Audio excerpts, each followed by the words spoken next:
Maravilha. É uma alegria estar aqui para compartilhar um pouco da palavra. Eu não sei se vocês estão conscientes a respeito do que é que a gente vai discutir ao longo desses dias, mas a gente estava combinando sobre a possibilidade da gente mergulhar numa espécie de seminário, né?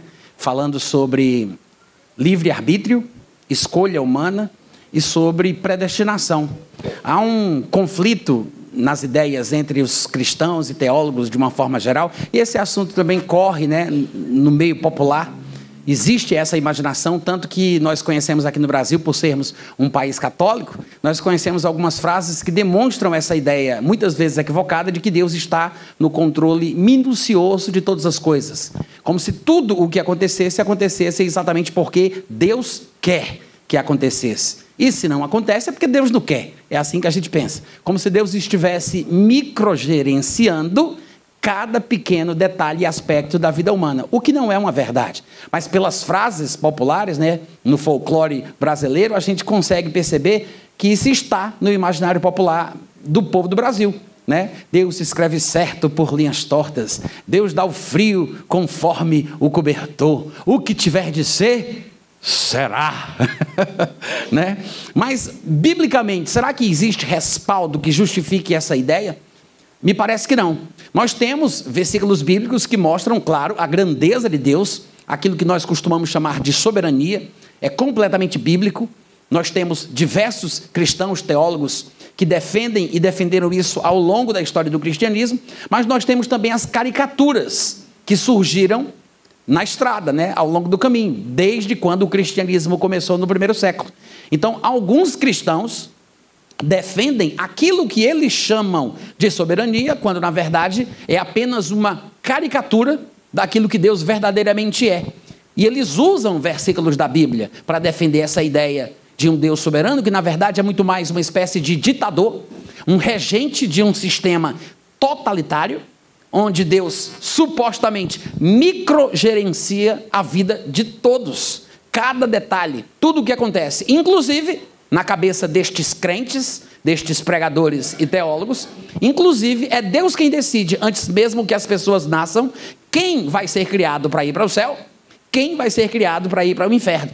E eu sei que ao dizer isso, aqueles que são mais estudiosos, que já andaram pesquisando, né, que já se enveredaram por esses caminhos, alguns deles vão dizer, não, Natan, você está criando um espantalho, você está mal representando aquilo que, sei lá quem, né, aquilo que eu defendo, porque não é possível que alguém aqui dentro dessa congregação pense assim. Então eu vou supor que vocês não têm esse sentimento ou essa ideia, mas as pessoas que vão assistir esse vídeo, as pessoas que estão na internet, que depois podem conferir, elas talvez defendam essa ideia e essa imagem que eu vou combater aqui durante esses dias. Mas a pessoa vai dizer, não há nenhum calvinista, nenhum crente que creia nessa soberania que você está chamando de caricatura, que acredite que Deus criou pessoas para irem para o céu ou para o inferno. E eu vou provar que o próprio Calvino, de quem o nome é tomado, né, para se formar esse segmento cristão chamado de calvinismo, o próprio Calvino, nas suas Institutas da Religião Cristã, por diversas vezes, ele fala clara e abertamente que Deus cria pessoas pelo seu poder, pela sua graça, para mandá-las para o inferno, para que ele tenha prazer em vê-las sofrer condenadas do inferno. Se você ouve um negócio desse e você não acha isso um absurdo e você se diz crente, então você está com defeito de fábrica. Vocês estão me ouvindo? Não é possível que um crente normal, nascido de novo, cheio do Espírito Santo, ouça uma declaração como essas, e claro, os próprios calvinistas são ignorantes a respeito desse assunto, tá?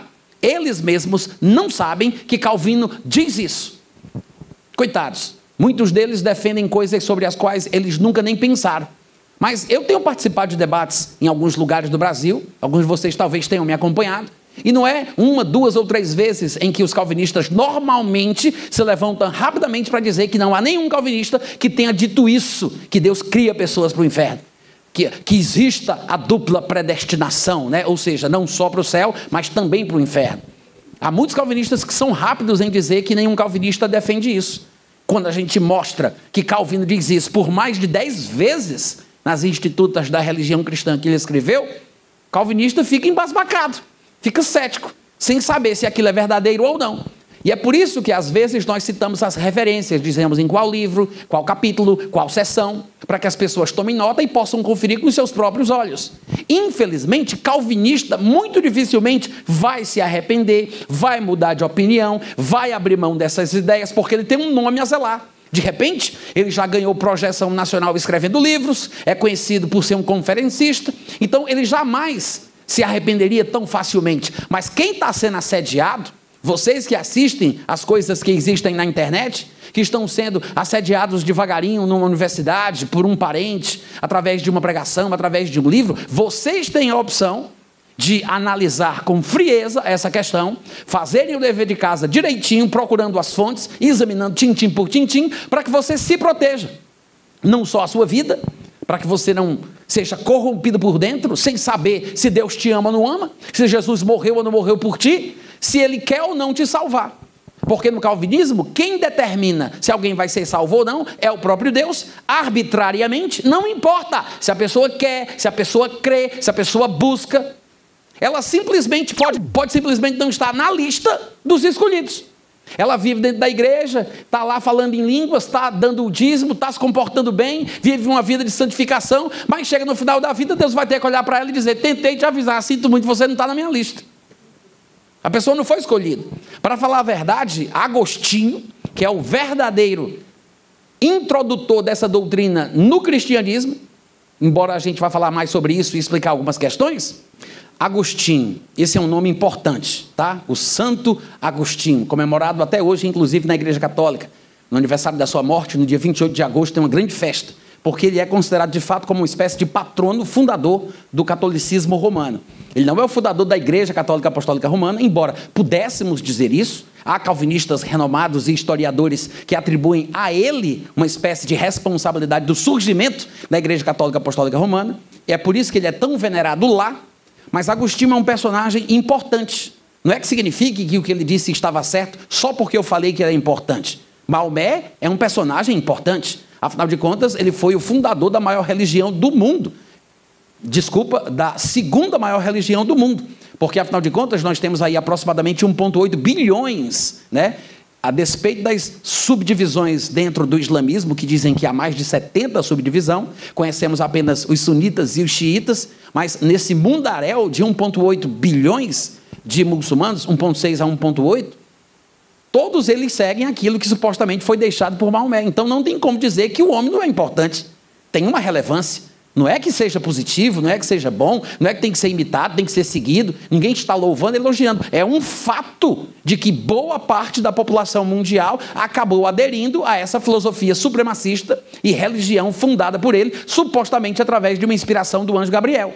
Então, assim, o que eu digo de tal pessoa ser importante, não é que eu esteja dizendo que é uma pessoa importante para o bem. É porque tem a sua relevância. Tem um papel na história. Da mesma forma, Agostinho. Agostinho foi um homem que, enquanto esteve vivo, buscou muito a Deus. Ele teve interesse nas coisas de Deus. E ele buscava sedento por descobrir a origem do mal. Ele queria saber. E Agostinho acabou sendo um grande protagonista nesse tipo de pensamento que hoje está no meio cristão. Essa ideia de que Deus controla tudo, de que Deus é quem determina tudo, de que Deus cria pessoas para o céu e cria pessoas para o inferno. Agostinho é quem, de verdade, cria essa confusão na igreja cristã. E quando eu digo que nós vamos falar sobre a louca predestinação calvinista, que é assim que eu gosto de chamá-la, às vezes eu chamo de diabólica predestinação calvinista, algumas pessoas que me ouvem não conseguem entender o que eu estou falando, principalmente os calvinistas, né? Parece que estão cegos. Quando eu digo a louca, a diabólica predestinação calvinista, acham que eu estou dizendo que a predestinação é diabólica, que a predestinação é uma loucura. Mas veja que eu não estou falando do que a Bíblia ensina sobre predestinação. Eu estou falando especificamente daquilo que eu classifico como predestinação calvinista. Uma coisa é a predestinação calvinista, outra coisa é a predestinação ensinada por Paulo nas Escrituras. A predestinação que se encontra na Bíblia. E embora os calvinistas advoguem que defendem a predestinação bíblica, quando a gente faz um escrutínio, uma análise minuciosa, nos textos que eles citam, nas interpretações que eles fazem dos textos que citam, começa-se a perceber que é uma coisa que não tem fundamentação verdadeiramente bíblica. Não é isso sobre o que Paulo trata no Novo Testamento. A fonte de inspiração que lhes levou a pensar assim não é de Deus, e tudo fica claro como sendo uma coisa realmente diabólica. E claro, eu não vou provavelmente falar tudo que eu poderia falar para provar isso aqui para vocês. Eu tenho um livro escrito sobre isso, que se chama As Origens Gnósticas do Calvinismo. Não tem mais nenhum ali, porque já acabou. Mas vocês podem encontrar no meu site, tá? Que é loja.natanrufino.com. Depois vocês dão uma olhadinha lá. Mas nesse livro eu tento trazer testemunhos desde o primeiro século, mostrando como surgiu esse tipo de pensamento dentro da igreja cristã. Como foi que aconteceu de, pela primeira vez, um crente acordar de manhã, escovar o dente e pensar: eu acho que Deus cria pessoas para mandar elas para o inferno. Como é que aconteceu? Como foi que diabo aconteceu de um dia um crente acordar e pensar uma imbecilidade dessa? Vocês estão me ouvindo, gente? Porque vocês nunca ficaram curiosos para pensar nisso? Como é que alguém teve a capacidade de um dia pensar essa tolice, essa imbecilidade? Isso é ridículo. Alguém pensar que Deus, sendo como Ele é, pelo testemunho das Escrituras, pelo testemunho de Jesus Cristo, um Deus que não faz acepção de pessoas, que faz o sol nascer sobre bons e maus, que faz a chuva vir sobre o justo e o injusto. Como é que um Deus como esse, testemunhado pelo caráter de Jesus Cristo, que segundo Ele mesmo é o reflexo exato da pessoa do Pai, como é que alguém que se diz crente, seguidor de Jesus, pensou uma imbecilidade dessa? Eu sempre tive essa curiosidade para entender a gênese do pensamento calvinista, a gênese dessa predestinação diabólica, essa interpretação louca, completamente contrária ao que a palavra de Deus realmente diz. Qualquer ideia, seja pregada dos púlpitos, seja escrita em livros, seja em frases soltas da internet, seja no que for, qualquer mensagem que dê a ideia de que Deus é quem predestina unilateralmente o destino eterno dos indivíduos, com certeza não vem de Deus, é do diabo. Não há um versículo na Bíblia, nenhum, não há metade de versículo na Bíblia que justifique isso.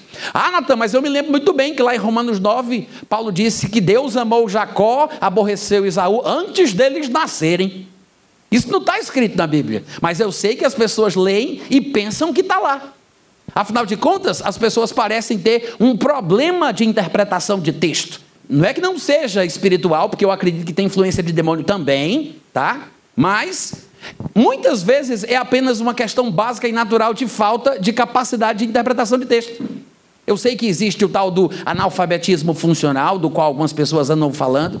Hoje em dia eu não sei porquê, mas é um fenômeno social. Você posta um cartaz na internet, dizendo que você vai pregar em tal lugar, em tal hora, tal dia. O povo escreve embaixo do cartaz para perguntar o que o cartaz está anunciando. Vocês já viram isso?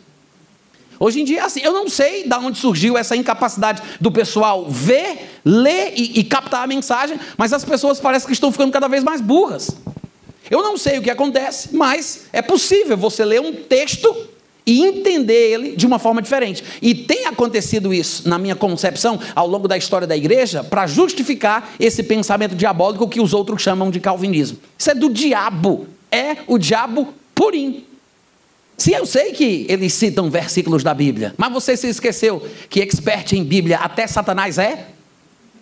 Satanás teve a petulância de discutir Bíblia com Jesus. Vocês ouviram? Ele foi citar a Bíblia para Jesus. Ousado, corajoso, esse calvinista, né? Citando a Bíblia, citando as Escrituras. Ou seja, citar a Bíblia não quer dizer nada. Citar versículo, saber onde está o texto, citar frases da Bíblia, qualquer um faz, até o diabo. A questão é, o texto está em seu contexto? Porque texto sem contexto vira pretexto para todo tipo de coisa. E muita gente boa faz isso. Pega um versículo solto para justificar suas ideias, que eles nem sequer sabem de onde vieram. Muito calvinista não sabe qual a verdadeira origem dos pensamentos que eles defendem, tá? Pode ter certeza disso.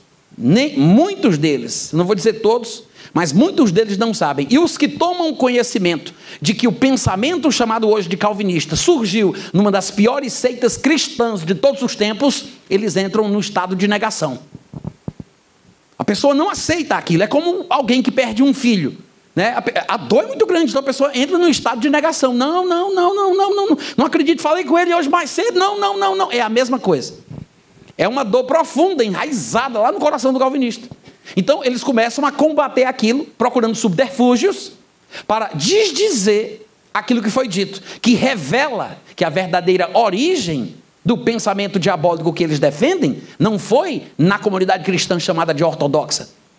O calvinismo, do jeito que ele é, a despeito do nome, porque Calvino ainda não existia, e logicamente o que eles defendiam naquela época não seria chamado de calvinismo, mas os princípios doutrinários, filosóficos, as ideias e os sentimentos que estão presentes no que hoje é chamado de calvinismo, surgiram numa das piores seitas cristãs de todos os tempos, chamada gnosticismo.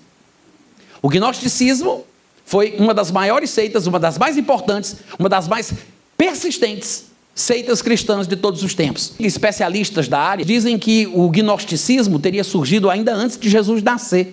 Eles conseguem encontrar aquilo que é chamado de proto-gnosticismo, é como se fosse um gnosticismo embrionário, ainda na comunidade judaica chamada de essênios. Nós conhecemos os fariseus e os saduceus, mas tinha uma comunidade mais mística entre os judeus chamadas de essênios. E alguns especialistas em gnosticismo dizem que há indícios de que o gnosticismo já estava se desenvolvendo embrionariamente na comunidade essênia. E aí ele floresce, né, ele estoura de vez no primeiro século dentro da comunidade cristã. Ou seja, do primeiro século para frente, eles começam a se tornar notados. Eles começam a se destacar. Eles ganham vulto. Muitas questões da história da doutrina cristã foram, muitas vezes, iniciadas por gnósticos. O próprio cânon do Novo Testamento, os livros que são considerados inspirados por Deus, ele acabou se formando da forma que está, porque um gnóstico chamado Marcião queria inicialmente dizer quais livros eram de Deus e quais não eram. Todos os gnósticos eram defensores de um suposto conhecimento mais profundo sobre Deus. Eles se achavam muito sabidos, muito intelectuais, conhecedores de coisas que os outros não sabiam. De fato, a própria palavra gnosticismo vem de um termo grego, gnose, que aparece no Novo Testamento grego, que significa conhecimento. Paulo chega a recomendar a Timóteo que ele tome cuidado com aqueles que se auto-intitulam gnósticos. Cuidado com a falsa gnose, Paulo vai dizer. Porque eram pessoas que se diziam conhecedoras de verdades supostamente mais profundas, mas Paulo diz que é uma falsa gnose, é um falso conhecimento de Deus. E isso causou um problema gigantesco na igreja. É uma coisa que chega a ser interessante, porque a gente entende um pouco daquilo que passou e a gente não viu. Mas graças a Deus, porque naquela época, quando estes homens começaram a surgir, e alguns deles se destacaram, e os seus nomes entraram na história, como Basílides, Marcião, Valentino e muitos outros, os crentes que tinham uma linha muito mais ortodoxa, que combinava muito mais com aquilo que havia sido ensinado pelo Senhor Jesus e pelos discípulos de Jesus e os discípulos dos discípulos, essa tradição cristã, ela foi se perpetuando. E eles foram escrevendo ao longo dos anos contra as interpretações gnósticas. E temos ainda hoje livros daquela época, do primeiro século, do segundo século, do terceiro século. Alguns de vocês já tenham até ouvido falar de alguns destes nomes. Irineu de Lyon, Tarciano, Arquelau, Novaciano, Tertuliano, Justino Marte. Alguns de vocês talvez já tenham até ouvido falar. São chamados popularmente de pais da igreja. Porque naquela época, naquele período, havia uma questão cultural de que um professor, um mentor, um pastor, um ministro era tratado carinhosamente pelo título de pai.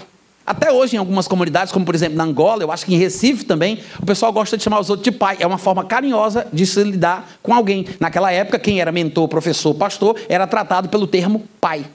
Eles não se auto-intitulavam pais da igreja, mas é assim que acabaram ficando conhecidos. Vocês talvez já tenham ouvido falar sobre o termo. Estes crentes, teólogos, pastores, pregadores, escritores dos primeiros séculos são referência da doutrina cristã. Alguns deles estão mais próximos do período em que Jesus andou na terra, porque alguns, inclusive, foram discípulos dos discípulos de Jesus, e o peso daquilo que eles dizem acaba tendo relevância. Um desses, não é o único, mas é apenas para exemplificar, um desses se chama Irineu de Lyon. Irineu foi discípulo de um homem chamado Policarpo, que, segundo a história e a tradição, foi discípulo do apóstolo João. Então, Irineu, discípulo de Policarpo, discípulo de João, no ano 180 depois de Cristo, escreveu um livro com 5 volumes. É porque naquela época eles não tinham a tecnologia que nós temos e os livros daquela época eram diferentes dos nossos. Eles escreviam em rolos preparados, que eram materiais orgânicos, na maioria das vezes porque a aquisição financeira não era tão elevada, então eles faziam em pergaminho. Pergaminho é como se fosse uma planta, tipo a cana-de-açúcar, sem os nós, onde eles tiram a casca, pegam o cerne daquela planta, fazem um trançado artesanal, botam em cima de uma pedra, botam uma pedra em cima, o leite da planta corre naquele trançado, depois que se resseca no outro dia, eles tiram, fazem lá o preparo, lixam, aí vão colando na ponta e vão enrolando. Até que um crente, um cristão, teve a ideia de, em vez de colar na ponta e enrolar, ele colou do lado, para passar as folhas. Mas um rolo era um livro. Quando ele escreveu o livro Contra as Heresias, no ano 180, ele pegou 5 rolos. São 5 livros em um volume. Nesse livro, Contra as Heresias, do ano 180, Irineu, que era discípulo de Policarpo, discípulo de João, se propôs a falar única e exclusivamente dos gnósticos. E você diz, Natan, fiquei interessado, estou curioso, gostaria de ler esse livro. Onde eu encontro? Já temos em português. Né? Infelizmente, nem todo o material desse período, antes da invenção da escrita, que é chamada de período patrístico, por causa da palavra paz, né? Esse período patrístico, houve uma produção literária gigantesca. Mas, infelizmente, não temos todos os materiais daquela época. Muitos dos textos originalmente escritos em grego e depois em latim, porque à medida que a igreja foi evoluindo, o latim dominou o debate teológico e alguns passaram a escrever em latim. Mas muitos dos materiais da era patrística estão ainda, até hoje, na língua original, em grego e latim, porque não foi traduzido para outro idioma. E eu falo qualquer idioma, nem inglês, nem francês, estão ainda no original. Para você ter uma ideia. Mas livros e fragmentos de livros da patrística ainda na língua original. Em português, nós temos alguma coisa. Mas, no todo assim, provavelmente a gente vai ter em torno de 60 livros da patrística. Uma das editoras brasileiras, que é uma editora católica, chamada Editora Paulus, fez uma série de livros da patrística, recuperando estes textos antigos, traduzindo-os para o português. Vocês devem ter visto já por aí. Sabe aqueles livrinhos de capa verde? Quem já viu? Aqueles livrinhos de capa verde da editora Paulus. Quem viu? Ninguém viu? Tá. 3 pessoas. Deus abençoe a vida de vocês, tá? Se vocês procurarem no Google, na internet, Editora Paulus, série patrística, vocês vão ver. Vocês já devem ter visto aqui, não estão lembrando. Esses livros são muito conhecidos, muito populares e muito interessantes. Esse livro que eu estou falando, desta série, desta coleção, publicada pela Editora Paulus, é o volume 4.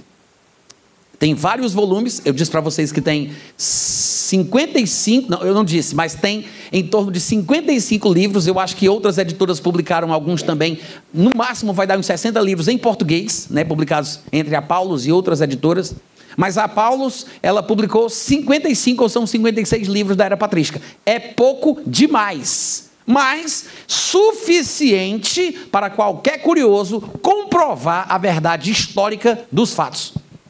Qualquer curioso, Natan, gostei, me interessei, quero ver, quero olhar, vai atrás desse. Vou te dar sugestão de 2 livros da editora Paulus, dessa série da patrística, que você pode, se quiser, dar uma olhadinha só para conferir. É o volume 30 e o volume 4. O volume 4 é o livro de Irineu, esse que eu estou mencionando, Contra as Heresias. São 5 livros em um volume, onde ele vai tratar só sobre as doutrinas gnósticas, e tem um que é interessante, de um personagem relativamente polêmico e controverso, mas muito inteligente, diga-se de passagem, chamado Orígenes.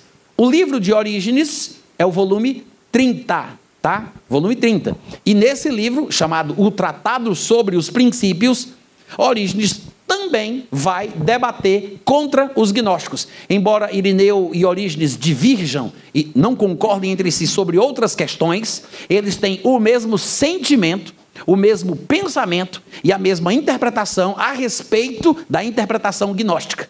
Aí você vai dizer, tá, Natan, mas o que é que os gnósticos acreditavam? O que é que eles defendiam? O que é que eles pregavam? Por que foram tão combatidos? Por que formaram isso que você chama de seita, que mais foi prejudicial à comunidade cristã, mais persistente, mais isso, mais aquilo? Porque os gnósticos se auto-intitulavam cristãos. Hoje, depois que já passamos esse tempo todo de lá para cá, e comparamos o que foi registrado ao longo da história, normalmente os chamamos de gnósticos. Mas naquela época não havia essa distinção clara. Eles nem tinham o Novo Testamento da forma que nós temos para poder comparar o que está sendo pregado. Os livros, os manuscritos, estavam sendo produzidos em tempo real. Então, ainda se decidiria quais livros iriam formar o que nós hoje chamamos de Novo Testamento. Era um período relativamente turbulento. Estava todo mundo aparecendo, os proponentes e interpretadores da Bíblia, cada um dando a sua versão e a sua visão. E o gnosticismo, embora nós chamemos eles hoje assim, né, a seita gnóstica, os gnósticos, o gnosticismo, naquela época eram crentes dentro da mesma comunidade cristã. Eles são mencionados nas Escrituras em diversos lugares, não só por Paulo. Todos os comentaristas de 1 João, por exemplo, das epístolas de João, todos concordam que quando João diz, eles saíram do nosso meio para que ficasse evidente que eles não eram dos nossos, porque se fossem dos nossos, não teriam saído do nosso meio. Ou seja, todos concordam que João ali está se referindo exatamente aos gnósticos, que estavam na comunidade cristã até certo ponto, até que finalmente se separaram, formando uma comunidade própria, né? Uma espécie de cristianismo paralelo. Mas para a gente entender a ligação que há entre as interpretações calvinistas dos versículos da Bíblia de hoje, qual é a ligação dessa interpretação com os gnósticos, a gente tem que ler o texto dos gnósticos, a gente tem que conhecer a interpretação dos gnósticos, e essa é uma coisa sobre a qual a gente nunca ouve falar. A gente nunca ouve falar. Nunca foi do nosso interesse, nunca tivemos essa curiosidade, talvez algumas poucas pessoas que vão mergulhar. Em português a gente não tem muita coisa, tem alguma, mas falta esse start, né? Tem que ter alguém que dê o pontapé inicial e nos induza por esse caminho. Se não for por isso, a gente nunca vai ouvir falar sobre essa questão. Mas nós temos, como eu disse, registros históricos de homens que combateram a interpretação gnóstica de versículos da Bíblia. E principalmente por causa deles, porque a maioria dos textos gnósticos se perderam, ou porque foram queimados, perseguidos e acabaram sendo destruídos. Mas nós não temos tanto texto gnóstico, temos hoje uma quantidade ainda maior do que tempos atrás, porque houve uma descoberta, sabe dessas cavernas daquela região do Oriente Médio que de vez em quando aparecem diversos pergaminhos dentro de um vaso, uma coisa assim, inclusive apareceram manuscritos bíblicos, né, em Qumran, da mesma forma, numa cidade ao norte do Egito chamada Nag Hammadi, apareceram diversos escritos gnósticos que comprovaram as interpretações dos cristãos ortodoxos do 1º, 2º, 3º, 4º século. Porque, por exemplo, esse Irineu, que eu estou comentando aqui com vocês, que escreveu o livro Contra as Heresias, o volume 4 da edição da editora Paulus, Irineu menciona diversos textos gnósticos e interpretações gnósticas que se confirmaram com a descoberta dos manuscritos de Nag Hammadi, que hoje em dia estão numa coletânea e você pode comprar no site da Amazon.com.br. Você for numa livraria secular na sua cidade que venda muita coisa interessante, seja bem surtida, e se você chegar lá e dizer, tem aí os textos de Nag Hammadi? Naghamadi, tá? Só para você entender como é que você vai procurar. Tem aí os textos de Nag Hammadi, os textos gnósticos de Nag Hammadi. Pessoal, olha, aqui tem. Tem vários livros hoje em dia que recuperaram esses manuscritos e já publicaram, inclusive, em português. E você pode ler por si mesmo, você pode conhecer. Se você entender bem o inglês, aí você tem uma fonte inesgotável de material disponível, tanto em comunidades online cristãs, que tratam sobre as interpretações gnósticas, como também os próprios textos gnósticos, que é muito interessante de ser conferido.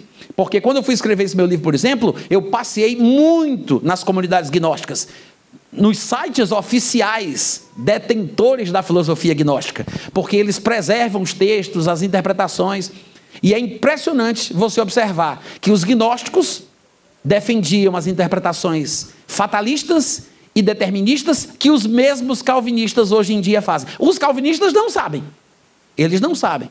E os que estão começando a saber, claro, vão entrar em estado de negação e vão procurar rebater da melhor forma possível que aquilo que está sendo dito é uma mentira. E essa não vai ser a primeira vez que alguns calvinistas vão ficar se debatendo como galinha sem cabeça, tentando provar que aquilo que está sendo revelado ao mundo é mentira. Nós temos, inclusive, um acontecimento semelhante a esse. No ano de 1710, um homem chamado Daniel Whitby, em inglês, chamado Daniel Whitby, escreveu um livro, Os 5 Pontos, defendendo a visão arminiana. Porque assim como no calvinismo existem 5 pontos, onde eles criaram um acróstico, um acrônimo, né, onde eles pegam uma palavra e para cada letrinha daquela palavra eles vão definir os pontos que eles acreditam e fundamentais da crença deles. Da mesma forma que existem os 5 pontos do calvinismo, existem os 5 pontos do arminianismo. E esse Daniel Whitby escreveu um livro em 1710 falando dos 5 pontos do arminianismo.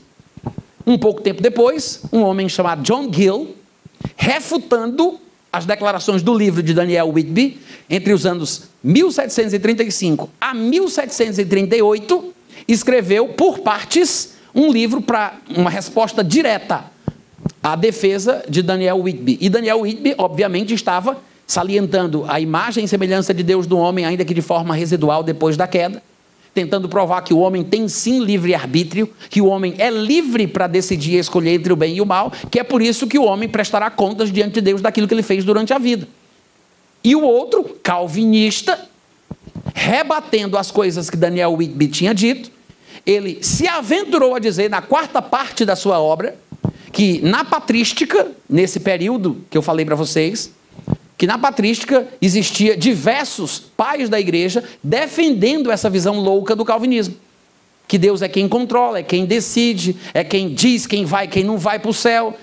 Quando ele cria para mandar para o inferno, ele cria porque ele pode, porque ele é soberano. E esse homem chamado John Gill escreveu esse livro contra Daniel Whitby para provar que essa crença é uma crença antiga, desde a época da patrística. Para você ter uma ideia, John Gill ele fez citações de 45 pais da igreja dos primeiros 4 séculos. Ou seja, por que esse período é crítico e importante, os primeiros 4 séculos? Por causa do personagem sobre o qual a gente ainda vai falar mais um pouco, que é Agostinho.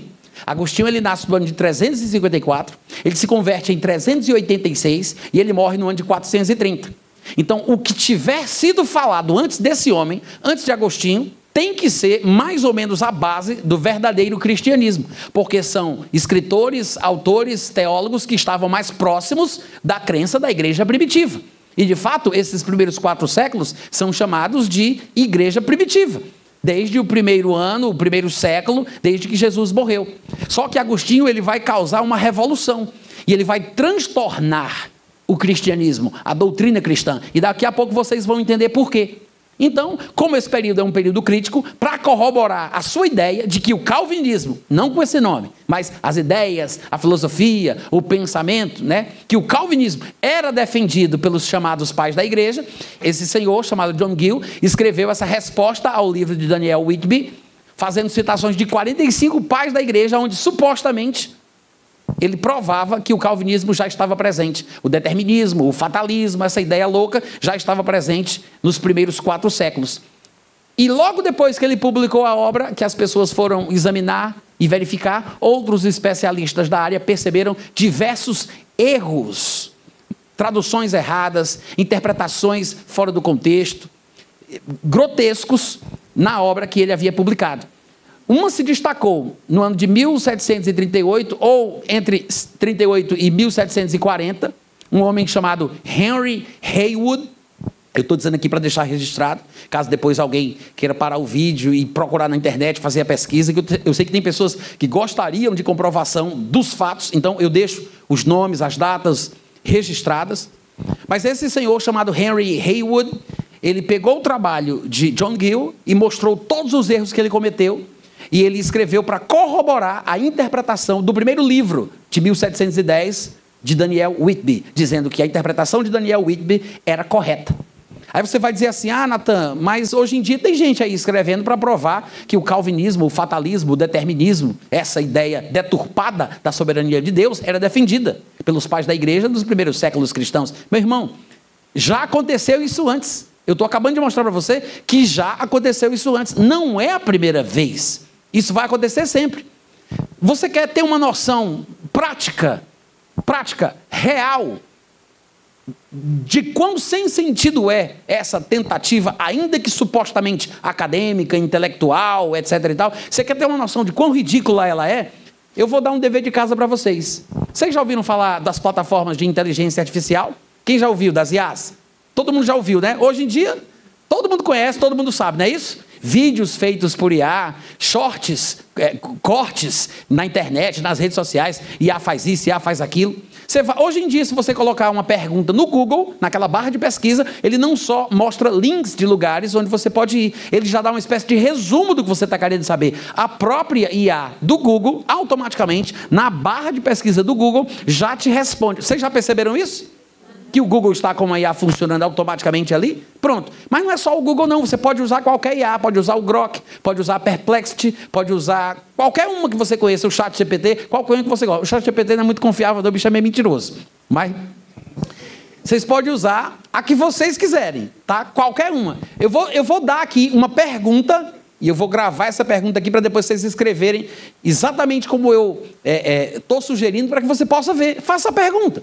Vá lá na sua IA preferida, né? Na que você mais confia, na que você mais usa, e pergunte. Eu sei que não deve ser a única fonte de informação, e você não vai se basear simplesmente nisso, mas você quer ter uma sensação prática, um impacto real da coisa? Vá numa confiável, né? Porque elas acessam o banco de dados que está disponível na internet do mundo todo, então tem que ter alguma coisa ali que vale a pena. Então, faça a pergunta só para você sentir. Pergunte exatamente assim: existe algum texto cristão da patrística antes de Agostinho, combatendo o livre-arbítrio e defendendo a salvação por decreto unilateral da parte de Deus?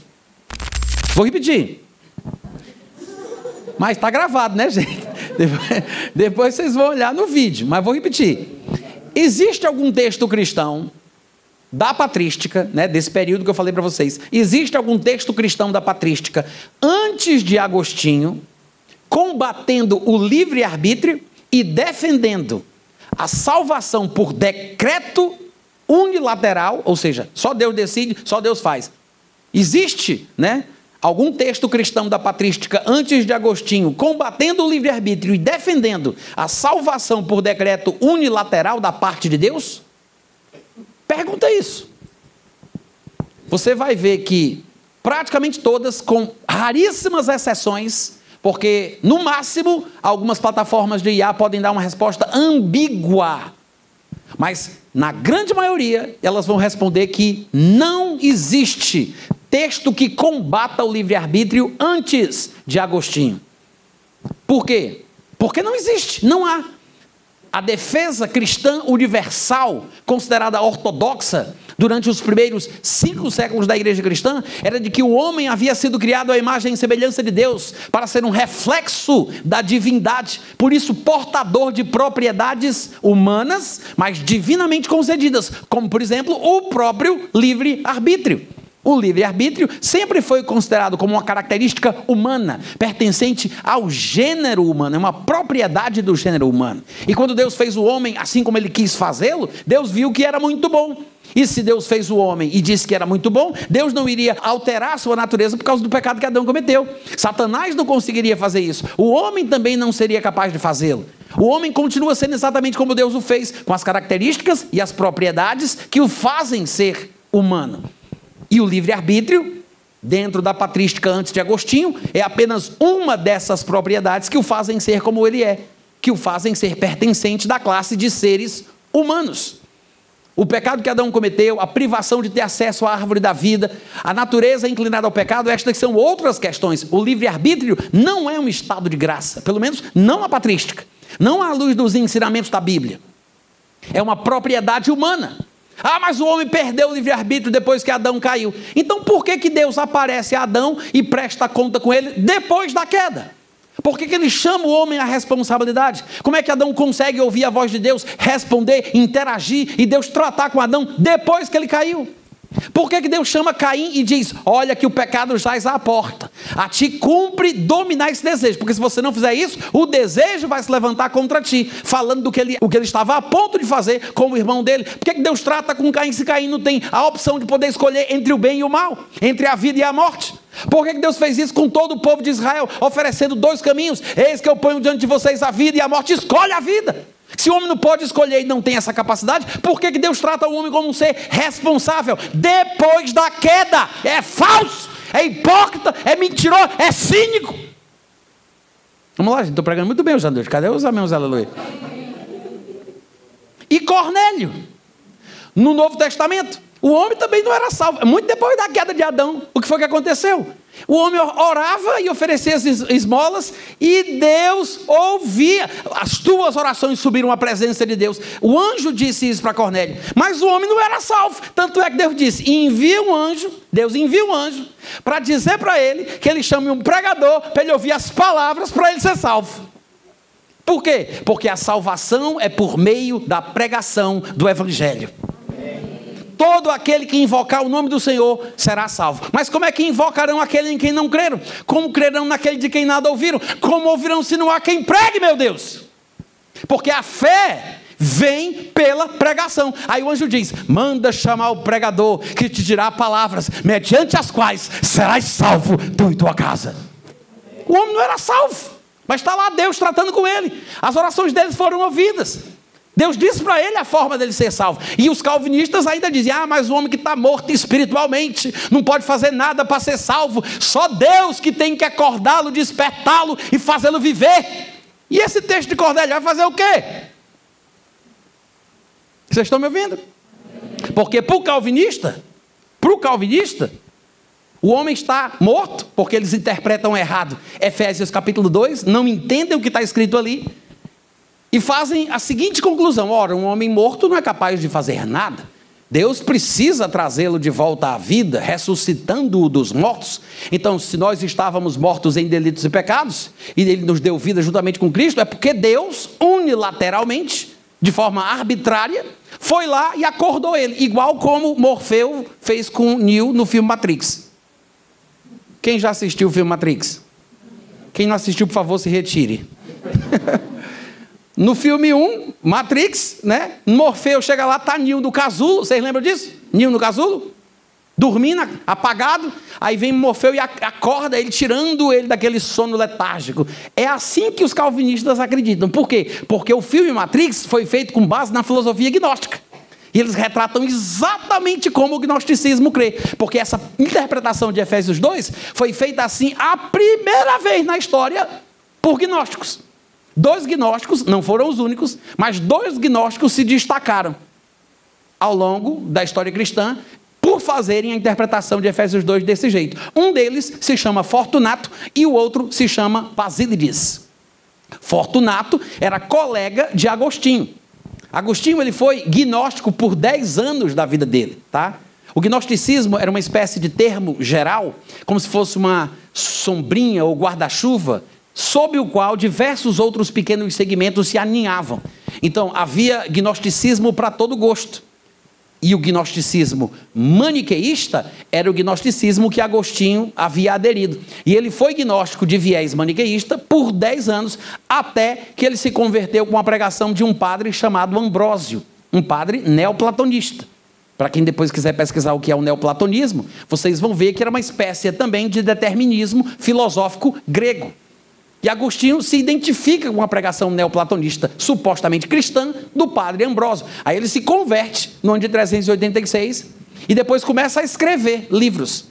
Dos primeiros livros que Agostinho começa a escrever, ele começa a desdizer tudo o que ele acreditava antes, do maniqueísmo. Ele combate, ele escreve para os seus antigos colegas de religião gnóstica. Ele escreve para um rapaz chamado Félix, Fausto, Fortunato. Esse Fortunato havia escrito alguma coisa sobre Efésios 2, que o próprio Agostinho contradiz. Porque Fortunato, como um bom gnóstico, acreditava que o homem estava morto, e ele só poderia vir à vida se Deus o ressuscitasse, concedendo-lhe vida e dando a ele um dom, que é o dom da fé, como os gnósticos interpretavam. E até hoje os calvinistas falam do mesmo jeito, tá? Para quem não sabe.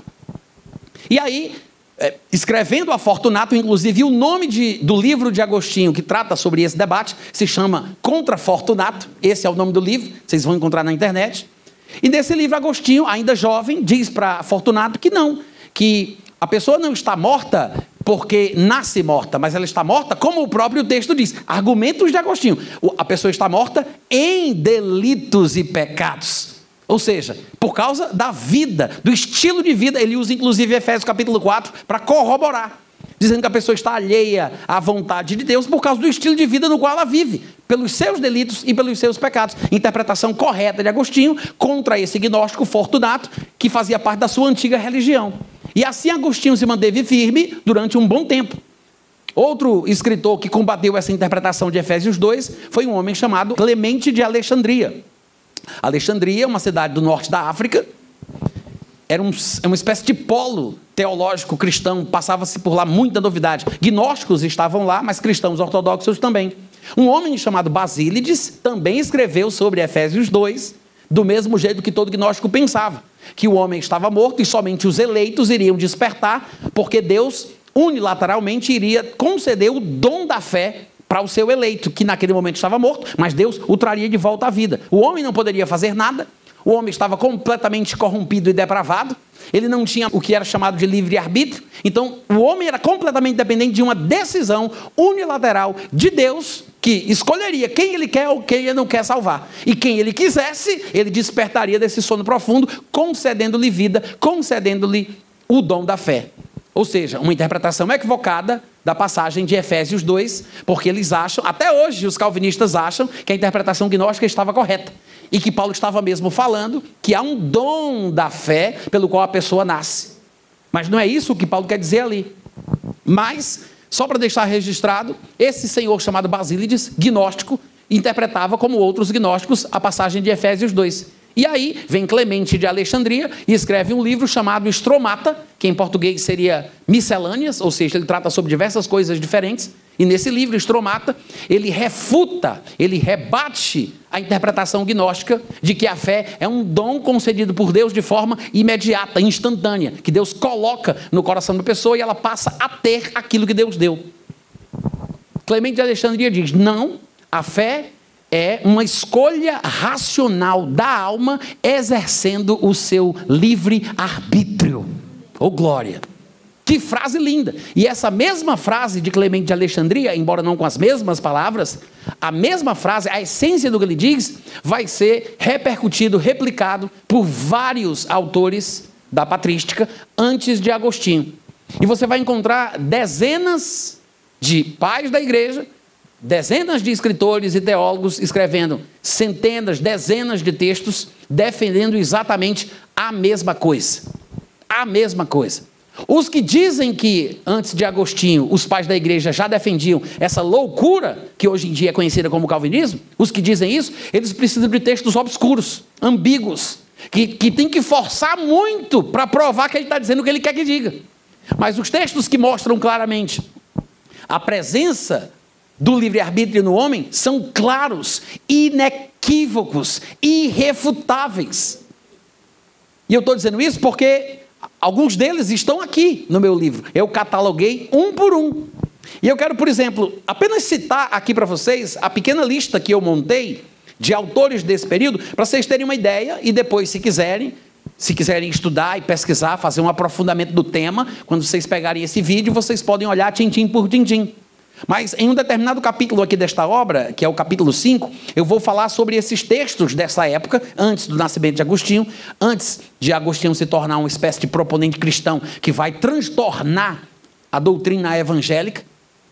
Daqui a pouco eu vou explicar como ele faz isso, mas eu quero apenas citar os nomes e os anos de textos que defendem claramente. Eu posso até ler alguns deles só para exemplificar, tá? Mas os autores que falam claramente da importância da propriedade humana divinamente concedida, chamada de livre-arbítrio. De fato, eles usavam uma expressão grega chamada autoexousian, uma expressão grega, é grego isso, né? Se traduzido para o português ao pé da letra, seria uma espécie de autodeterminação ou autoridade sobre si mesmo. Autoexousian. Autoridade sobre si, autodeterminação. E essa palavra irritava Calvino, Calvino escreveu as Institutas da Religião Cristã, e eu tive a oportunidade de conferir, eu relato isso aqui no livro, eu transcrevo a parte das Institutas onde Calvino demonstra a sua irritação. Ele tinha a raiva dessa expressão e ele ficava indignado que os gregos, os pais gregos, ousassem falar isso sobre si mesmos. Por quê? Porque Calvino era um seguidor de Agostinho, mais especificamente da fase tardia de Agostinho. Agostinho nasce no ano 354, como eu falei para vocês, se converte em 386 e começa a escrever contra os gnósticos. Só que, no ano de 412, ele começa a debater com um britânico, com um crente cristão britânico chamado Pelágio. Nesse debate, Agostinho perde o controle das suas faculdades socioemocionais. Ele realmente pira o cabeção e começa a agir como um psicopata. Qualquer semelhança com Alexandre de Moraes é mera coincidência, tá? Mas é o melhor exemplo que a gente tem hoje na nossa vida para entender como um homem poderoso ou que sequestrou o poder tem a capacidade de ir além do que deve para tentar criminalizar e prender os seus adversários. Querendo que tudo aquilo que ele faz, tudo aquilo que ele diga, vire lei. Demonizando, prendendo, e ele fez exatamente isso. Ele começa a desdizer tudo o que ele dizia, tudo o que ele havia defendido, tudo o que ele havia escrito, ele começa a desdizer. Vocês estão ouvindo, gente? Sim. Ele começa a desdizer tudo o que ele disse. Ele começa a se auto-refutar. E esse é o problema. Para você ter uma ideia, Agostinho, ele mudou tanto a sua forma de pensar sobre o cristianismo, que 4 anos antes de morrer, ele escreveu um livro para pedir desculpas pela mudança. O nome do livro é Retratações. Quem já estudou um pouco sobre patrística, já deve ter ouvido falar desse livro. 4 anos antes de morrer, ele escreve um livro chamado Retratações, onde ele vai se desculpar e se explicar do porquê ele mudou. Só que ele se retrata do que ele pensava antes. Só que o que ele pensava antes estava certo. Tudo o que ele defendeu até o ano mais ou menos ali de 412, estava tudo certo. Só que ele está se retratando do que ele cria nessa época. Porque do ano de 412 até a morte dele em 430, tudo que ele vai dizer é ridículo, é errado e não condiz com o que a Bíblia ensina. Que é por isso que é corretamente falado que Agostinho saiu do gnosticismo, porque se converteu ao cristianismo, mas o gnosticismo não saiu de Agostinho. Quantos entenderam? Agostinho saiu do gnosticismo, mas o gnosticismo não saiu dele. Estava ali, cercando, rondando, esperando uma oportunidade. Quando ele confronta Pelágio, então tudo aquilo que ele havia crido, pregado e escrito, entra em choque com as declarações de Pelágio que ele considerava heréticas, e ele vai além do que deveria, ele se radicaliza, fica extremado e começa a desdizer tudo o que ele disse, a ponto de ter que se retratar. Porque agora, na vida tardia de Agostinho, ele reinsere na comunidade cristã os velhos conceitos deterministas do gnosticismo. Sem perceber, muito provavelmente. Ele nunca saiu do cristianismo, ele não deixou de ser crente ou cristão. Ele continuava se dizendo crente, bispo e tudo, mas agora a sua forma de falar sobre os versículos da Bíblia era exatamente iguais à forma dos gnósticos. As interpretações dos textos da Bíblia, Efésios 2, Filipenses 2, 12 e 13, que fala da vontade, do querer e o efetuar vir de Deus, Romanos 9, João capítulo 6, 44, quando fala que ninguém vem a Jesus se o Pai não trouxer, todos os textos que os gnósticos usavam, que são esses mesmos, tá? Que os calvinistas têm predileção, para quem não são os mesmos textos. Todos os textos que os gnósticos usavam, as interpretações que os gnósticos faziam dessas passagens, Agostinho passou a aderir, a defender e a falar exatamente como eles. E esse é o problema. Por quê? Porque Agostinho, como era uma espécie de ser inviolável, que não aceitava perder para ninguém, acabou estabelecendo uma espécie de novo padrão de ortodoxia. Dali para frente, o que antes era combatido como heresia, virou ortodoxia. E quem era ortodoxo, agora é taxado de herético. As pessoas na época chegaram a escrever cartas com pseudônimos para que não fossem descobertas como as autoras do texto. Porque se o texto estivesse contrário ao que Agostinho havia dito, que era certo, a pessoa poderia ser presa, poderia ser enforcada, poderia ser morta, a Polícia Federal poderia bater na casa dela. Multa de 200 mil por hora, né? Ou seja, Agostinho estava caçando as bruxas. É impressionante a semelhança dos ditadores entre si, né? Desses homens intransigentes. Quando a gente lê, diz, meu Deus do céu, parece que isso aqui é uma coisa que está acontecendo hoje. É uma coisa do século V. Do século V. Ele vai morrer no ano de 430, mas você fica impressionado com o comportamento dele. Aí o que aconteceu? Dali para frente a igreja começou a divergir entre si. Aí você diz, Natan, tudo bem, eu estou acompanhando. Você falou que a culpa é de Agostinho. Peguei. Vou pesquisar mais sobre isso. Mas já que Agostinho é uma espécie de patrono fundador da Igreja Católica Apostólica Romana, por que lá na Igreja Católica eles não creem nesse negócio de predestinação? Por que lá na Igreja Católica eles não defendem as mesmas coisas que os evangélicos defendem? Alguns segmentos evangélicos, né? Como os calvinistas. Porque ao longo do desenvolvimento da história da igreja, homens se levantaram contra o posicionamento de Agostinho, inclusive dentro da comunidade considerada católica apostólica romana. Um deles não foi o único lugar ou oportunidade em que as loucuras de Agostinho foram contrastadas, inclusive no Concílio de Orange do ano de 529, as ideias predestinistas de Agostinho foram consideradas malditas, mas um dos homens que contribuiu para a tirada desse pensamento radical de Agostinho da Igreja Católica foi São Tomás de Aquino.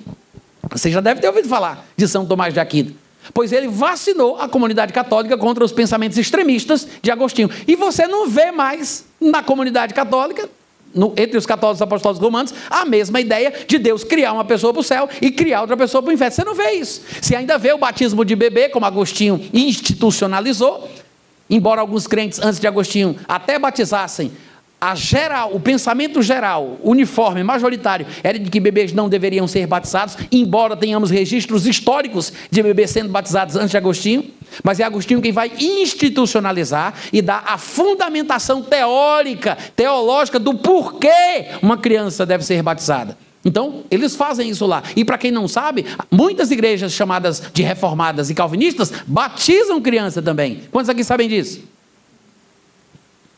Por que isso aconteceu? Porque Agostinho colocou na cabeça dele que quando aquele bebezinho nasce, ele nasce culpado do pecado que Adão cometeu. Já nasce condenado ao inferno. Já nasce condenado. E por que batiza? Porque se ele morrer antes de ser batizado, porque na cabeça de Agostinho e de alguns outros, o batismo fazia a pessoa nascer de novo, ser salva e receber o Espírito Santo. Então o bebê tinha que ser batizado nas águas o quanto antes, porque se morresse sem o batismo, ia sofrer no inferno. É do diabo ou não é um negócio desse? Diz para mim, como é que um bebê recém-nascido... Ah, Natan, mas tem versículo na Bíblia que justifica. Eu sei, Satanás. Eu sei. Mas quem está pregando aqui agora sou eu. Né? Satanás usa a Bíblia, distorce as Escrituras, interpreta do jeito dele e convence meio mundo de gente. Eu sei disso.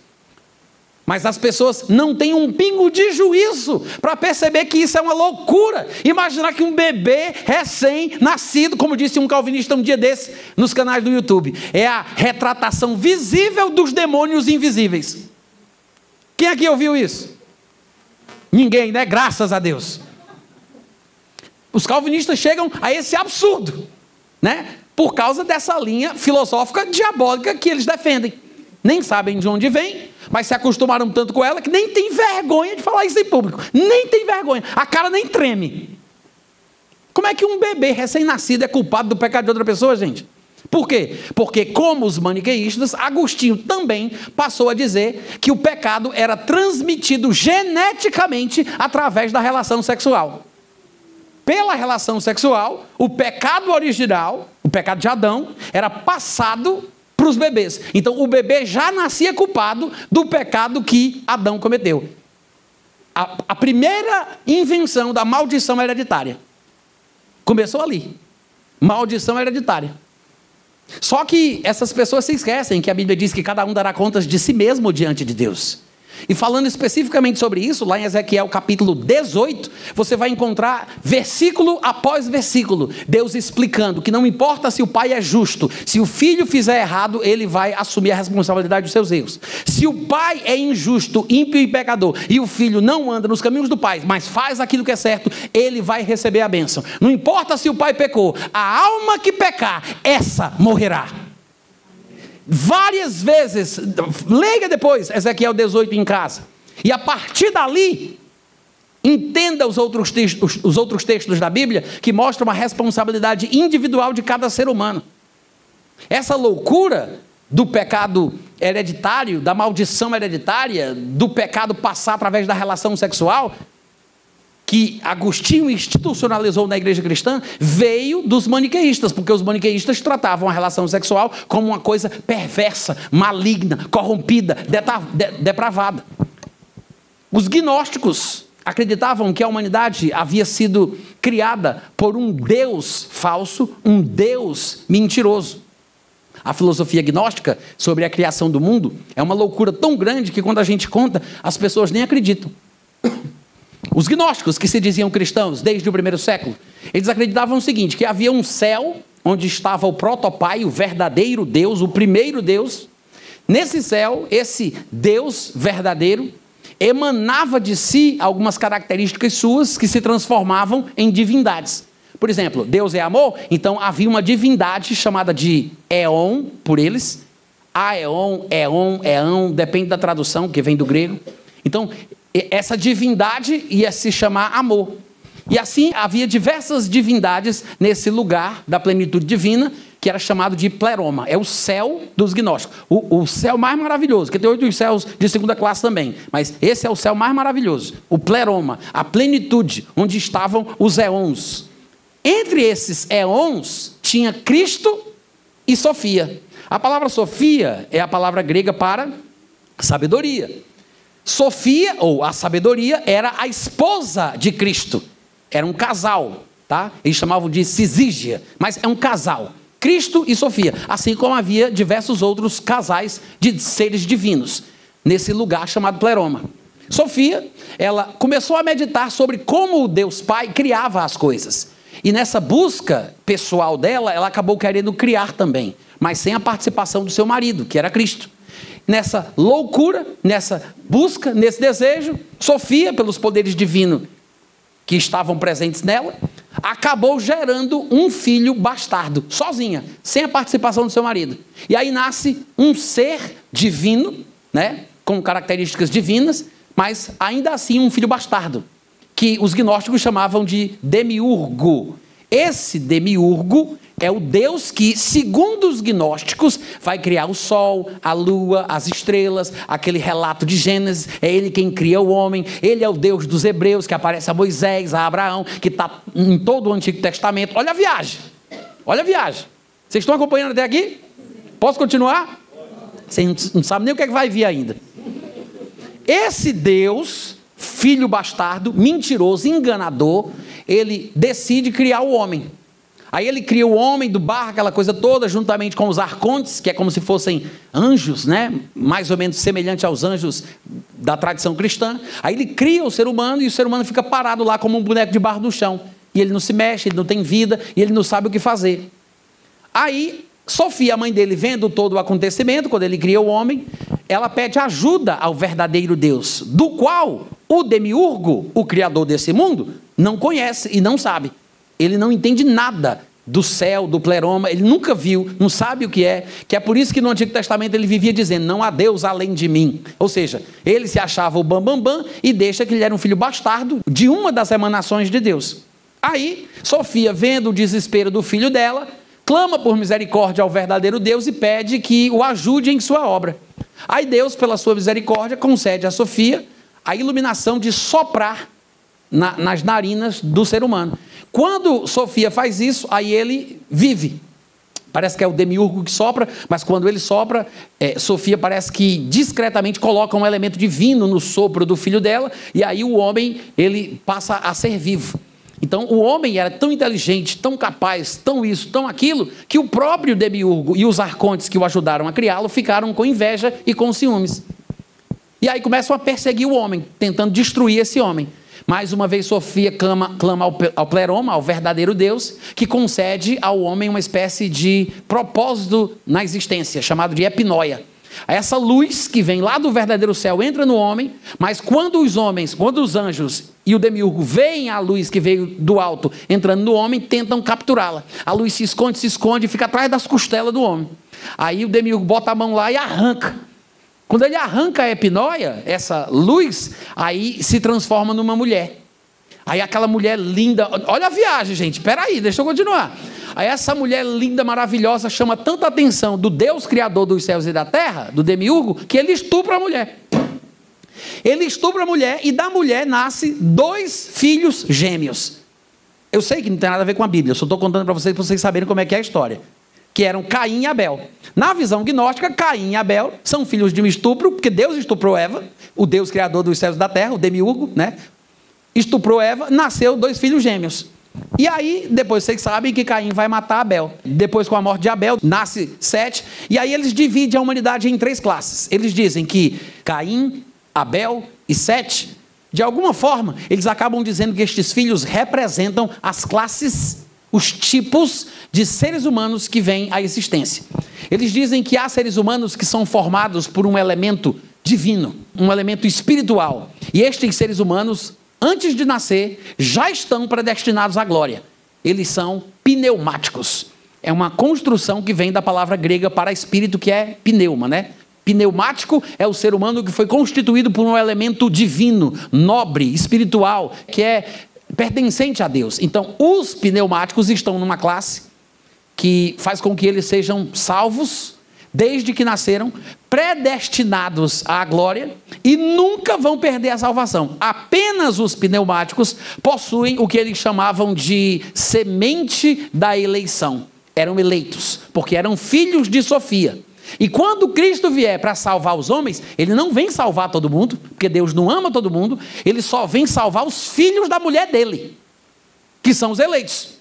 Que é por isso que os gnósticos diziam, interpretando erradamente João capítulo 6, que se o Pai não trouxesse o eleito até Jesus, ninguém podia entender, porque só os eleitos, filhos de Sofia, é que poderiam ser salvos e ouvir a voz de Jesus, entendê-la e etc e tal. Que é a mesma interpretação gnóstica calvinista de hoje em dia, com termos levemente diferentes, mas se origina aí.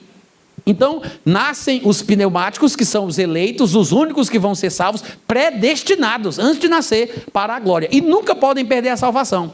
No livro de Irineu contra as heresias, ele chega a dizer que os gnósticos falavam: nós os eleitos, somos como uma barra de ouro. Se formos jogados no lamaçal, a lama nos envolverá, nos cobrirá, nos cercará, mas não alterará a nossa substância pneumática. O que quer dizer que não importa o pecado que cometam, o quão na lama eles se chafurdem e se enrolem ali, eles nunca vão deixar de ser o que são, porque eles têm uma substância de ouro.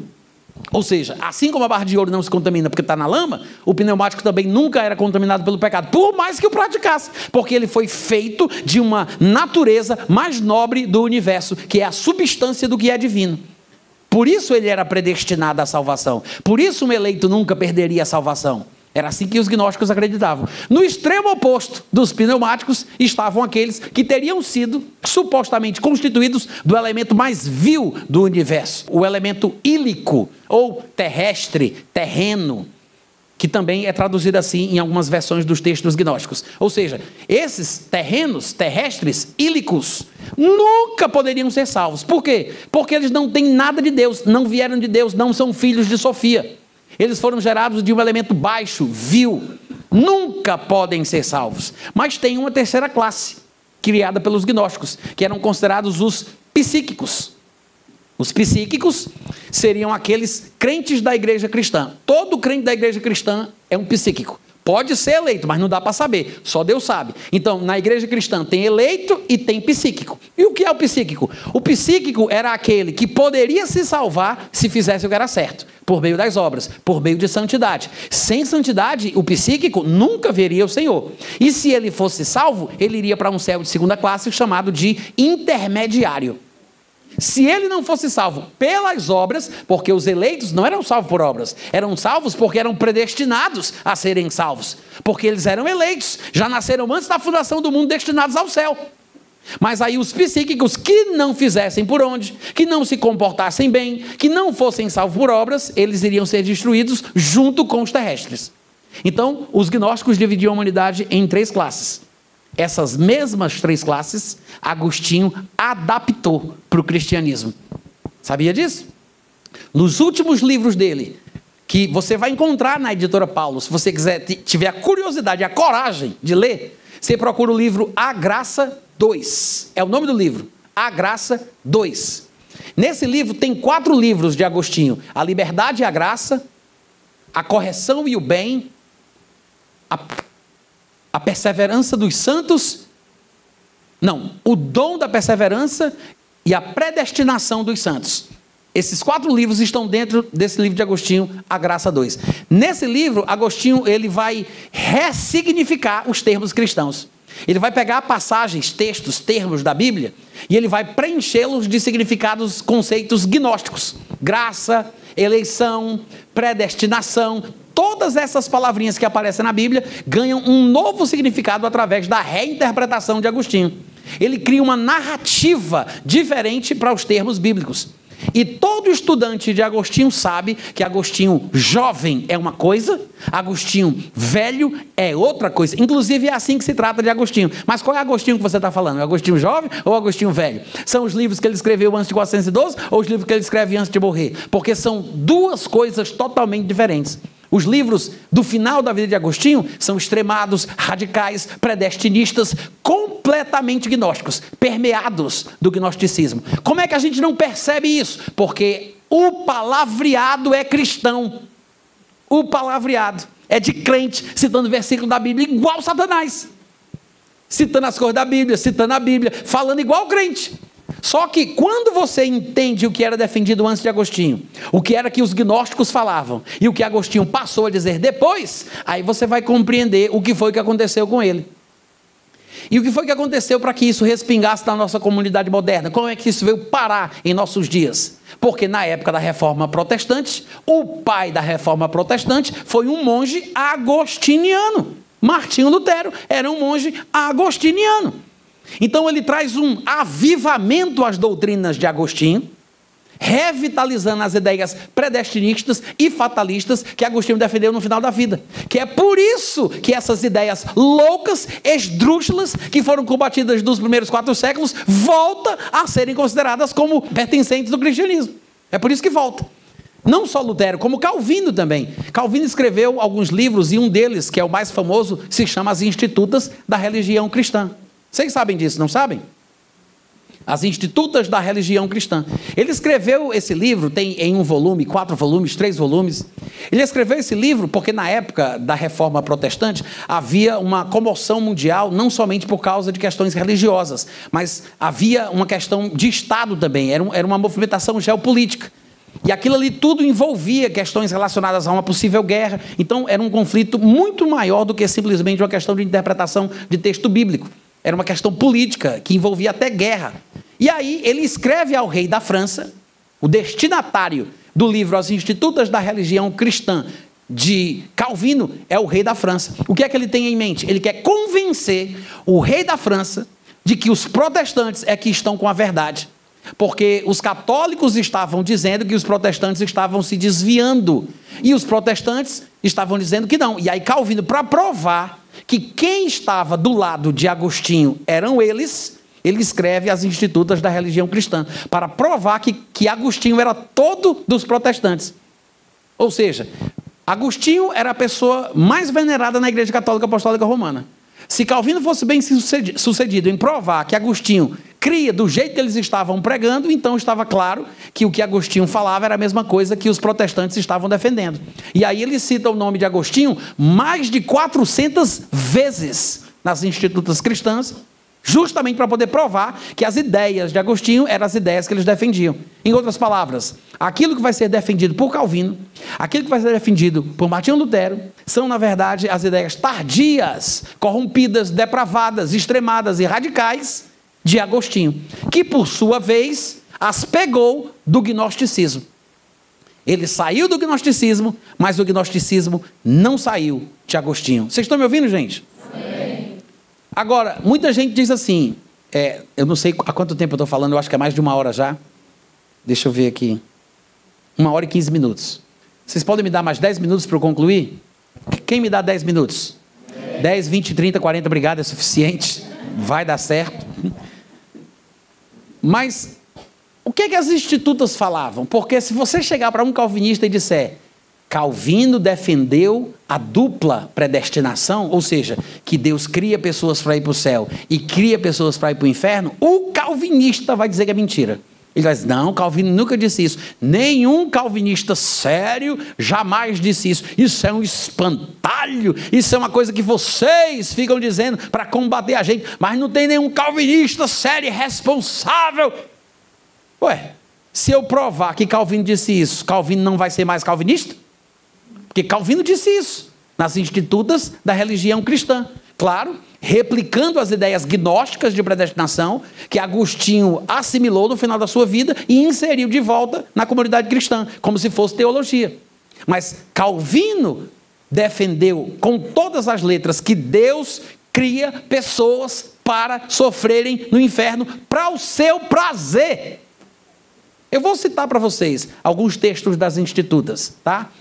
Tem uma versão que são em 3 volumes, outra em 4 volumes, outra é um volume só, então dependendo da versão que você for consultar, talvez você tenha dificuldade para encontrar, mas com um pouquinho de perseverança, talvez aí usando as IAs, o Google, você vai acabar encontrando em qual edição, de qual editora está essa citação. Não é difícil, hoje em dia a gente acha fácil, é só colocar a frase na internet que você vai encontrar a referência de onde ela foi tirada, tá? Mas na versão que eu estou utilizando, é no volume 3, no livro 3, capítulo 21, seção 5. Ele diz assim, isso é Calvino falando, presta atenção. Chamamos predestinação o eterno decreto de Deus pelo qual houve por bem determinar o que acerca de cada homem ele quis que acontecesse. Pois ele não quis criar a todos os homens em igual condições. Não é o diabo falando, não, é Calvino. Presta atenção. Ele diz, ao contrário, Deus pré-ordenou a uns a vida eterna, a outros a condenação eterna. Deus pré-ordenou para uns a vida eterna, para outros a condenação eterna. Portanto, como um foi criado para um ou outro desses 2 destinos, assim dizemos que um foi predestinado ou para a vida ou para a morte. Calvino acabou de provar que acreditava que Deus predestina antes da pessoa nascer, porque Deus não quis criar todo mundo igual. Deus não quis. Então ele cria uns para o inferno e ele cria outros para o céu. Outros para a salvação eterna e uns para a condenação eterna. Calvino defendendo isso abertamente, mas os calvinistas não sabem. Diga isso para um calvinista, aquele teu primo, aquele teu colega de trabalho, pega um vizinho que é calvinista, um parente calvinista, diz isso para ele. Calvino defendia a dupla predestinação. Você vai ver o susto que ele vai tomar. Nem todo calvinista sabe. Os que já estão sabendo vão mudar o discurso, vão tentar te engabelar. Mas isso aqui é uma coisa da qual os próprios calvinistas têm vergonha. Muita gente diz, eu sou calvinista a despeito de Calvino. Não importa Calvino, mas eu sou calvinista, não é por causa dele. Por quê? Porque já sabe as besteiras que o homem disse. Já conhece as besteiras que ele falou. Então, ele já procura uma desculpa para aqueles que têm mais conhecimento. Mas isso aqui é um ponto, não é a única coisa, mas isso aqui é um ponto que muitos calvinistas têm vergonha de comentar, de discutir. Por quê? Primeiro, são ignorantes. Primeiro, eles não sabem que Agostinho disse isso. Eles nunca leram as Institutas da religião cristã. Nunca nem leram. E quando você fala, eles se assustam. Mas no volume 3, capítulo 21, na seção 7, Calvino diz mais. Ele diz assim, ó, a Escritura mostra claramente que Deus designou de uma vez para sempre, em seu eterno e imutável desígnio, aqueles que Ele quer que se salvem e também aqueles que Ele quer que se percam. Eu fico pensando, quando uma pessoa ouve essa voz na cabeça dela, né? Ele diz, puxa, como eu sou inteligente, eu vou escrever um livro sobre isso. Como é que essa pessoa não tem o critério? Ela não exerce a autocrítica para dizer, será que eu estou sendo usado pelo diabo? Como é que ela não tem a capacidade de analisar que as coisas que estão passando na cabeça dela não vieram de Deus? É uma pessoa de uma consciência cauterizada, adormecida, para se deixar usar por Satanás de forma assim, tão leve, tão livre, como se estivesse sendo muito inteligente, revelando as profundezas do universo. Ridículo isso aqui, ridículo. E ele continua. Volume 3, capítulo 22, verso ou seção 11. Ele diz, os réprobos é uma expressão criada por Agostinho para falar daqueles que supostamente teriam sido criados para ir para o inferno. Os predestinados para a perdição. Já está reprovado antes de nascer. Réprobos.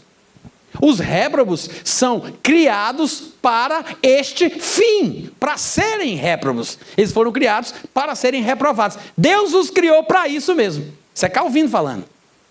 Ou seja, para que através deles a glória de Deus resplandeça. Como é que a glória de Deus vai resplandecer? Com a condenação do que Deus criou para ser condenado. A glória de Deus vai resplandecer. Olha o Deus diabólico que eles defendem. Portanto, se não podemos assinalar outra razão porque Deus usa de misericórdia para com os seus, porque nem todos são seus, tem os que Deus cria para si e os que Deus cria para o inferno. Como não podemos assinalar outra razão porque Deus usa de misericórdia para com os seus, a não ser porque assim lhe dá prazer, tampouco disporemos de outra razão porque Deus rejeita e exclui aos demais, senão pelo uso deste mesmo beneplácito. Ou seja, do mesmo jeito que Deus tem prazer em preservar os seus, não há outra razão pela qual Deus exclui os demais, a não ser pelo prazer que ele tem de fazer isso. Que diabo de Deus é esse? Hein? Que diabo de Deus é esse? Ridículo isso, gente. Ridículo. Continua. Institutas, volume 3, capítulo 23, seção 3. Venham todos os filhos de Adão, contendam, alterquem, se estribuche, reclame, pode falar. É isso que ele está dizendo aqui, né? Vocês estão com raiva? Estão achando ruim? Estão achando que Deus é injusto? Pode brigar, reclamar. Ou seja, Calvino, poeticamente, está escrevendo aos homens, dizendo, venham, contendam, alterquem, fiquem com raiva, discutam. Aí ele continua. Discutam com o seu Criador, porque antes mesmo de vocês serem gerados, foram predestinados à perpétua miséria, por sua eterna providência. Ai, para lá, Satanás. Ridículo isso, não é não, gente? Ele diz, venha, brigue, bata a boca, discuta com Deus, porque antes de vocês nascerem, Deus quis que vocês fossem predestinados à miséria. Deus quis. Que injustiça, né? Institutas, volume 3, capítulo 23, seção 4. Ele diz, sem dúvida eu confesso, isso é Calvino falando, sem dúvida eu confesso que foi pela vontade de Deus que todos os filhos de Adão estão nesta miserável condição em que ora se acham enredilhados. Estão emaranhados e presos numa condição depravada, ruim, miserável, e é pela vontade de Deus que eles estão vivendo assim. Confesso que foi porque Deus quis. E ele continua. Ele diz, e isto é o que eu dizia inicialmente. Por fim, tem-se sempre de volver ao mero arbítrio da vontade divina. Ou seja, a gente tem sempre que aceitar que é porque Deus simplesmente quis. Tem que aceitar que é sempre isso. Deus quis. Cuja causa de fazê-lo querer está escondida nele mesmo. Tá, você está dizendo que Deus quis que fosse assim, por que ele quis? Não sei, é mistério. Calvino disse isso, igual como os calvinistas fazem hoje em dia. Por que Deus quis que todos os homens fossem miseráveis do jeito que são? Aí eu já não sei, porque não é da minha alçada. É Deus que sabe, é mistério. Está escondido nele mesmo. Por que ele quis isso? A mesma conversa fiada de sempre. E continua. Em Institutas, volume 3, capítulo 23, versículo 8, ou seção 8, ele diz, não é provável que o homem tenha buscado a perdição pela mera permissão de Deus. Não é possível que o homem tenha parado nessa condição porque Deus permitiu. Não pode ser. Deus deve ter decretado, ordenado, feito com que isso acontecesse. Ele diz, não é porque Deus permitiu, é porque Deus ordenou, é porque Deus decretou. Foi Deus quem fez com que o homem chegasse numa condição como essa. Não é possível, não é provável que o homem tenha buscado sua perdição pela mera permissão de Deus. e não por sua ordenação, como se realmente Deus não haja estabelecido em qual condição ele queria que estivesse a principal das suas criaturas. Às vezes ele fala de uma forma tão difícil de se entender que o pessoal lê e não entende. Ele está dizendo o seguinte: o homem não está na condição miserável que ele está porque Deus permitiu. O homem só está assim porque Deus quis. Deus quis, Deus deu uma ordem, Deus decretou, Deus fez com que ele passasse por isso. E ele continua. Institutas, volume 3, capítulo 23, verso 8, ele diz: o primeiro homem, pois, caiu porque o Senhor assim julgara ser conveniente. Adão caiu por quê? Porque Deus quis, porque Deus achou conveniente, Deus curtiu a ideia. Deus achou conveniente, porque ele assim o julgou, aí é mistério. Está escrito, nos é oculto. Ou seja, mais uma vez ele inventa uma confusão qualquer e diz que não sabe responder o problema. Ele cria o problema, mas diz que não tem resposta. Muito fácil você inventar uma loucura e dizer que é mistério, né? Nos é oculto. Entretanto, é certo que ele não o julgou de outro modo, senão porque via daí ser com razão iluminada a glória do seu nome. Ou seja, Deus faz isso, Deus faz aquilo, Deus mata, Deus dá vida, manda para o inferno. Por quê? Porque ele quer ser exaltado por ter o poder de fazer isso. Deus quer que as pessoas sofram no inferno para dar prazer a ele, para que a sua glória seja exaltada. Porque só Deus tem o poder de criar o ser humano para mandar ele para o inferno, para mostrar que Deus é grande. Gente, isso aqui é diabólico demais. Eu não sei se vocês estão com a consciência adormecida para não conseguirem perceber isso. Mas é por falta de sensibilidade na consciência que as pessoas acabam defendendo uma idiotice, uma imbecilidade dessa, que não tem tamanho. Deturpando o caráter de Deus. Porque nunca o conheceram, só pode, nunca o conheceram, para falarem isso de Deus. E é exatamente o que as Escrituras ensinam, que os homens cuja consciência fica amortecida, cauterizada, essas pessoas de consciência cauterizada acabam dando lugar a ensinos de demônios. Eu vou ler alguns versículos para vocês que provam exatamente isso. Um deles, talvez o mais popular e mais conhecido, é 1 Timóteo, capítulo 4, do versículo 1 ao 5. Ele diz: o Espírito afirma expressamente que nos últimos tempos alguns apostatarão da fé. Por quê? Por obedecerem a espíritos enganadores e ensinos de demônios, pela hipocrisia dos que falam mentiras e têm cauterizada a própria consciência. Ou seja, como é que Satanás consegue trazer ensinos enganosos, diabólicos, e fazer isso prosperar na comunidade cristã? Porque os homens que serão usados pelas suas ideias são homens cuja consciência já perdeu a função faz tempo, foi cauterizado. É fácil Satanás usar uma pessoa de consciência cauterizada. Uma pessoa de consciência cauterizada, que é insensível, ela vai pensar uma coisa dessa. Deus cria uma pessoa, Deus faz uma pessoa nascer, Deus gera um ser humano com o único objetivo de mandá-la para o inferno, para ele ter prazer e demonstrar ao mundo que ele pode. Uma pessoa que pensa isso, fala isso e não tem vergonha de dizer uma idiotice dessa, só pode estar com a consciência cauterizada. Vocês estão me ouvindo? Amém. Leu, viu, mas distorceu. Porque esse povo conhece a Bíblia, eles conhecem os textos, eles citam os versículos, eles pregam a Bíblia, dão aula em seminários, debatem nas rádios e nas televisões, eles sabem citar as passagens, mas tem algum problema espiritual na vida deles, está com defeito de fábrica, alguma coisa está errada, e a minha resposta é a consciência cauterizada. Porque crentes de consciência cauterizada são capazes de ir além do que o Evangelho permite. A gente vai ver exemplos disso em diversos lugares, eu não vou me alongar mais, mas para citar pouco, eu acabei de falar de 1 Timóteo capítulo 4, que mostra que espíritos enganadores e ensinos de demônios passariam pelos homens que têm consciência cauterizada. Mas não é o único lugar onde as Escrituras tratam sobre isso. Em 1 Timóteo capítulo 1, do versículo 18 ao 20, por exemplo, Paulo está falando de dois homens que eram ex-companheiros de ministério dele, chamados de Himeneu e Fileto Alexandre. Esse Fileto Alexandre tinha um nome composto. Fileto Alexandre é como Marcos Paulo. Aqui, em 1 Timóteo 1, 18 a 20, ele é chamado de Alexandre, mas lá em 2 Timóteo, capítulo 2, do 16 ao 21, ele é chamado de Fileto. Paulo cita os dois nesses dois lugares.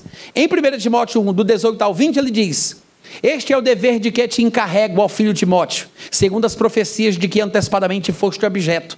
Combate firmado nelas o bom combate, mantendo a fé e a boa consciência. Porquanto alguns, tendo rejeitado a boa consciência, acabaram foi naufragando na fé. Ou seja, naufragaram na fé, ou como diz 1 Timóteo 4:1, apostataram da fé, né? Que apostatarão da fé, naufragaram na fé, é a mesma coisa. E dentre eles se contam Himeneu e Alexandre, os quais eu entreguei a Satanás para serem castigados, para aprenderem a não falarem mais besteira, aprenderem a não mais blasfemar. Você vai ler o texto de 2 Timóteo, Paulo está falando sobre os mesmos dois, que a gente já sabe, que desprezaram a boa consciência e por isso naufragaram na fé. Paulo vai dizer que o problema deles era doutrinário. Evita igualmente, Paulo vai dizer, evita igualmente os falatórios inúteis e profanos, pois os que deles usam farão com que a impiedade seja ainda maior. 2 Timóteo 2,17. Além disso, a linguagem deles corrói como câncer, entre os quais se incluem Himeneu e Fileto, que ele mencionou no texto que eu acabei de ler. Himeneu e Fileto, Alexandre. Eles se desviaram da verdade, garantindo, falando, pregando que a ressurreição já aconteceu. E com a pregação deles, estão pervertendo a fé a alguns. Entretanto, o firme fundamento de Deus permanece, tendo este selo: o Senhor conhece os que lhe pertencem e mais, aparte-se da injustiça todo aquele que professa o nome do Senhor. Ou seja, eles estavam dizendo, a ressurreição já aconteceu. O maior alvo da vida cristã é alcançar a ressurreição dentre os mortos. O próprio Paulo disse isso. Eu prossigo para o alvo, para o prêmio da soberana vocação de Deus em Cristo Jesus. A ressurreição dos mortos. Se a ressurreição já aconteceu, não tem mais nada pelo que lutar. Uma vez salvo, salvo para sempre. Não importa o que eu faça, eu não perco a minha salvação. Já ressuscitei, a salvação já se consumou, estou numa situação irreversível, posso até matar a minha avó se eu quiser. Não vou perder minha salvação. Olha o absurdo. Então, era isso que Paulo estava tratando. Eles estavam fazendo com que a fé do povo fosse pervertida. Aí Paulo diz, não, o firme fundamento de Deus a respeito desta doutrina da ressurreição permanece tendo o seguinte selo. Primeira parte, Deus sabe os que são dele. Deus, o Senhor, conhece os que lhe pertencem. E mais, segunda parte, aparte-se da iniquidade todo aquele que professa o nome do Senhor. Ou seja, Paulo está dizendo, para ressuscitar dentre os mortos, tem dois aspectos que tem que se cumprir. Primeiro, você tem que ser nascido de novo, porque Deus sabe quem nasceu e quem não nasceu, Ele sabe os que lhe pertencem, e aparte-se da iniquidade, se você realmente é salvo. Está falando sobre uma posição espiritual de novo nascimento e uma condição natural de prática, de vida. Ou seja, isso está associado à ressurreição. Dizer que a ressurreição já aconteceu era desprezar o mais importante da vida cristã, lutar pelo alvo.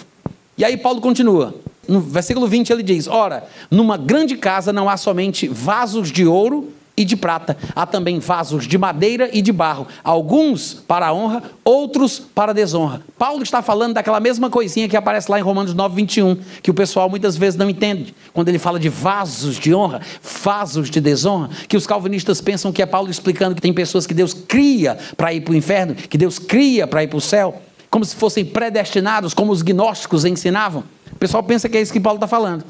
Paulo está falando a mesma coisa de Romanos 9, mas ele não está dizendo isso que os calvinistas e os gnósticos interpretavam. Tanto é que aqui ele diz, numa grande casa não há somente vasos de ouro e de prata, há também vasos de madeira e de barro, uns para a honra e outros para a desonra. Assim, pois, se alguém a si mesmo se purificar destes erros, será um vaso para honrar, santificado e, finalmente, útil ao seu possuidor, estando preparado para toda boa obra. Paulo está criticando a crença de Fileto e de Himeneu. Ele está dizendo que eles estão desonrando a casa de Deus. E eles são vasos de desonra. Mas Mas se alguém a si mesmo se purificar, deixa de ser vaso de desonra e vira vaso de honra.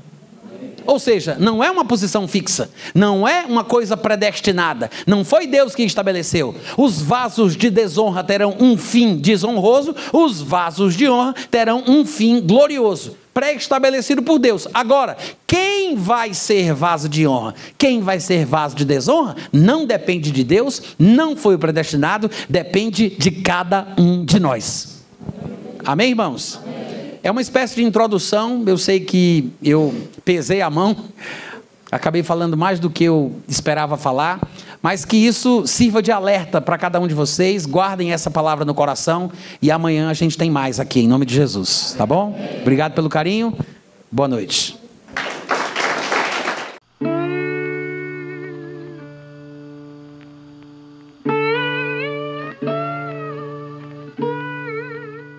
Este é um trabalho independente e conta com a ajuda das pessoas que têm sido abençoadas por ele. Se você quiser fazer parte do grupo de mantenedores desta obra, se informe das opções disponíveis na descrição deste vídeo. Agradecemos pela atenção e pelo carinho. Deus abençoe.